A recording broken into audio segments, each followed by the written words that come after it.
Yo guys, what is up? It's Teach here, coming at you again with another video over on Ark Survival Ascended, and I wanted to show you guys how to build the perfect greenhouse. And there's a whole bunch of tips and tricks that I have in order to make sure you get the maximum yield from your crops and plants, the percentages, everything. I'm going to explain all of it from square one, and I'm going to show you how to build a really awesome greenhouse. Whether you're playing PvP or PvE, these tips should help you, and maybe there's some stuff you haven't heard before.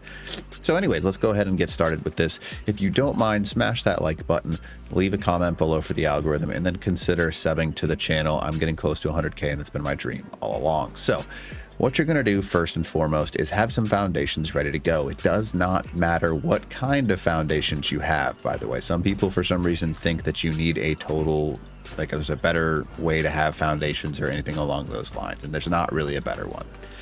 So what you're going to do is you're going to set up a 5x3. Now, the reason that we're setting up a 5x3 is due to the fact that there is a walk space in the middle, and on either side, you're going to have access to all of your crops. And that's it. That's the simple, basic foundation for it. And then what you're going to want to do is you're going to want to have access to greenhouse stuff. Now, by having a greenhouse wall, you're going to have a few different things that's available, right? You can see that if I switch it around, I can have a short doorway, greenhouse doorway, or the double doorway. Now, we're just going to use walls for the purpose of this video, and we're going to go ahead and place them because they're basically 1.5 or 2 walls now. We're going to place them in a L shape, not that one there because we don't want that. We're going to pick that one up. And just like this is the perfect way to have it. So the reason that we're going to go ahead and go like this is because we want to be able to access it from both this side and that side, and this L is actually the best way to get the maximum yield percentage wise for your crops. Now what you're going to do after that is you're going to go ahead and place ceilings down. Now ceilings need to cover this entire building, by the way, because if ceilings do not cover it, you do not get the percentage yield that you're trying to get. So that is what the structure is going to look like. Now, if you want it because you don't like how it looks, you're more than welcome to place the walls like I just did right there and actually have a U-shaped structure instead of a kind of an L-shaped structure. But it's nice to have the easy access to all of these, and you can build it however you want when you're on the inside of the structure. Now what you're going to do is after that is you're going to have access to some sort of water. Now with how the update has worked inside of this game, you are going to need access to an intake pipe, and anything that you see within this blue aura around us, right, is actually going to be irrigated. So we no longer need to actually have access to put these pumps all over the place. You can just slap down a single intake and it should cover your entire area in here with a ability. Now what I like to do, simply for the purpose that you probably have other things nearby when you're using this, I like to put a couple of taps down right up in the front side of this. You can place them however you want. I typically put one on that side and I'll put one on the other side. That's because when you have recipes and things like that, you want to be able to make sure you have these nearby, and you can see that it kind of provides a cool aesthetic as well, right? So you've got the taps on both sides, gives you access to drinking it and using those for whatever purpose you might need them for. Now, the next thing that we need to work on is the actual placement of the crop plots. There are 3. I'm going to place them over here so you can see them. That's a medium-sized crop plot. This one is a small crop plot, and this one is a large crop plot. Wow, it didn't work, really. So small, medium, large. Small will work for berries. Berries, the best thing that you can use for small crop plots is berries. That's it. That's the only thing that's going to work for those. Medium crop plots will work for berries and up, so you can go with berries and then crops as well. And then large crop plots only work with plant species X, Y, and Z. Now they will also work for everything. Each one of these layers works with underneath it, so berries can work in all 3, but X, Y, and Z will not work in medium or smalls, and then crops will not work inside of a small crop plot. So that is how you describe the entire process for all of these, right? So that is how each one is meant to be set up. Now that should be a hopeful tip, so that way you can make sure you're not wasting space inside of your greenhouse, because there's no need to use a large crop plot for a berry. It's just a waste of space. Now the next thing, now that we have that down, what we actually use, the next thing in order to prevent wasting space is to maximize the space by using stacking. So what you can do in order to stack any of this stuff is we're going to go ahead and enable our stacking process by holding Z again, right? Now you can also snap it in 2 different locations, and you can snap it off to the side like you see me being able to do there, just like that, or you can snap it directly on top. Now snapping directly on top is the way to go. Usually speaking, I don't like to go higher than a total of 6, because 6 means that you can reach the top one and then reach the entire way down like you see right there. and you can stack any of the sizes, and 6 again is where I want to kind of cap that stackage, because otherwise outside of that you got to start jumping and figuring that out. 6 seems to be the perfect height in order to stack those. Now the cool thing about stacking is you can also do it to the left and right, so you want to again minimize the amount of space you're wasting, so you would do that again. Now you can stack everything, and this will grow everything just fine. So just so you can see, stacking works, those are the different types, and now you understand all of that. So now we're going to move back into the greenhouse. The greenhouse percentage is what matters the most. You want 300%, because 300% means that you're going to gain berries at 300% speed, and things are going to go at 300% growing speed. So that's a huge thing. Now what I'm going to do is set it up a little bit differently than people would normally set it up. It's up to you. What you're going to notice is that large crop plots will not stack anything in the corners, right? So you're going to have to not stack them. You're going to have to remove those snaps. Otherwise they will not work. So keep that in mind. So large crop plots, usually what I'll do, and the reason we have 3 spaces right here, right, is I've got 1, 2, and 3. 1, 2, and 3. And then I'm going to go ahead and stack these 3 tall. Now, the reason that we have 3 of these is we're going to have plant species X, plant species Y, and plant species Z on that far one.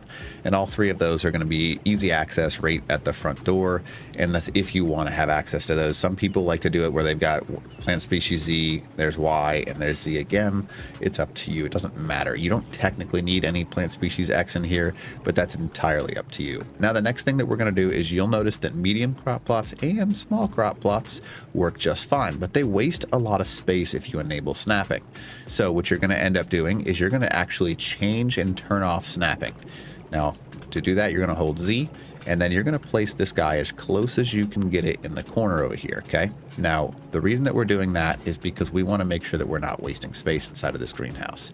Now, once you've got that placed in the corner, the benefit is that it will automatically snap to the side. Like you see, it's kind of like moving to the side right there, and that's a good thing, right? So we want to be able to go, we have a total of, now we've got a whole bunch of different types of berries, right? So we're going to go ahead and slowly move this across the back side of our entire greenhouse, and it should just about fit perfectly. So you'll notice 1, 2, 3, 4, 5, 6, 7, 8, 9, 10, 11, 12. With the new number of berries, this is the strategy you want to go with, because then you can have narco berries, stem berries, mijos, you can have whatever you want in combination all on the back side, and that's the big thing.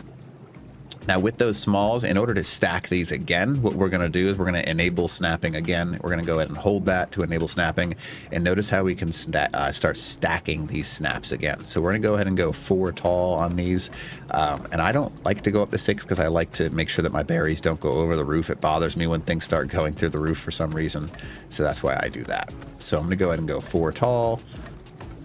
And then just like that, you can see we have the entire backside of our area over here that is completely stacked and good to go. So what I also want you to notice is you're going to look at the greenhouse percent effectiveness. See how it says 300% right there? That is the maximum that we can hit. And notice how all of the plants in here are going to be at 300%, because as long as you have a ceiling and then a wall nearby, it gets that 300% greenhouse effect. And that is going to be a massive difference with the amount of berries that you produce, because it's going to go 3 times faster. So now the next thing, right? Medium crop plots. And like I said, we're not using the walls, because as soon as we use the walls, we lose our walking space. What I want you to do is go ahead and unenable your snapping function again. Now, the reason that we're going to do that is we're going to go ahead, and because we have a total of 4 different types, right? We're going to go ahead and place 4 of these down. Now, there's 2 ways to do this. I like to do this. So I see this middle one right here. I go either side of that. So I'm going to go ahead and go either side. There's 1, 2, and then notice how it basically fits perfectly.